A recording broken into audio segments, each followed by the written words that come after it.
Hello, my name is Catherine Ethel Bradbury. I'm the daughter of a farmer and a product of Jethro Tull's ideas about agriculture and its revolution. I'm originally from Somerset, England, a small farming village, but I moved to the city of Manchester in 1756 to work in a factory. Over time, industrialization set in, and Manchester became covered in factories and became cramped and nauseating with human waste. I learned how to use new inventions and technologies by famous inventors like James Watt's steam engine and James Hargreaves' spinning jenny. I learned how to use the spinning jenny because for a long time I was a weaver and then a twister. But now I have the highest position that a woman could possibly have, an overseer. At the factory, I met my husband Thomas, and we married a year and a half later. Once we were settled, we had 3 children. Unfortunately, as a working class citizen, my husband and I, a woman worker, did not make enough money. Our children, who worked alongside of me in the factory, got little pay as well. The little money we received and harsh conditions worried me. My dear children were being exposed to the dusty air and unsanitary conditions that I was convinced was giving them a terrible cough. In time, my husband left the factory and went to work on the new railroads that were being run from Manchester to London. I was happy that Thomas was going to get out of that dingy and dirty factory that was making him miserable. I learned from him that a new train, the steam locomotive, was going to be run on those tracks. It was a new and faster way for the goods we were producing in the factories to be sent all over England. Not only that, though, it was a faster way for me to visit my family back in Somerset. In addition to the railroads, there was also the production of new turnpikes that if we saved enough money for a car, we could use to go on drives to Somerset to see my family again. While I stayed working at the factory, the conditions got worse and worse. The overseers were being terrible to the children who were tired and sickly. A few of the other women and men decided to take part in Luddites that destroyed the machinery. This only made the bosses madder and harsher towards them and the children.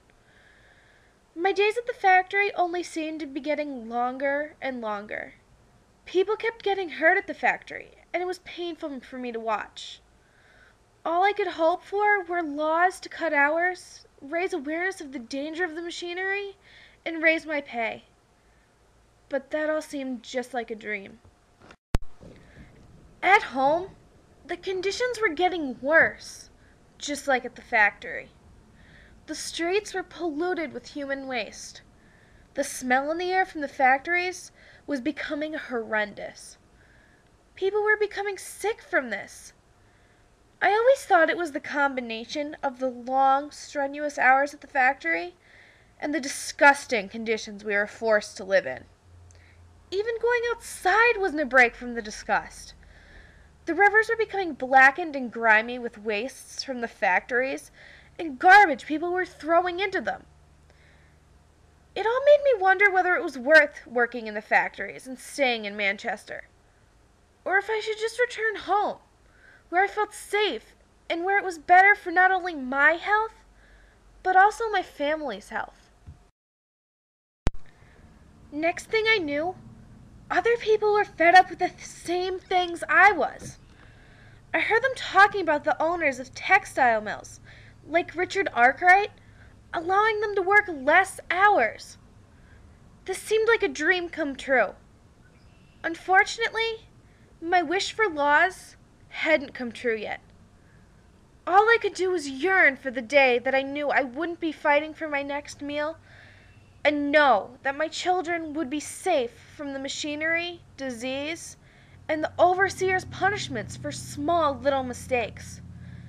Though I did hear people talking about the idea of a labor union. I didn't know what they were at the time, but everyone made them seem like they would help us. But even something as little as that seemed hard to perceive. In time, The effects of urbanization just got worse. But I could feel that reform was coming.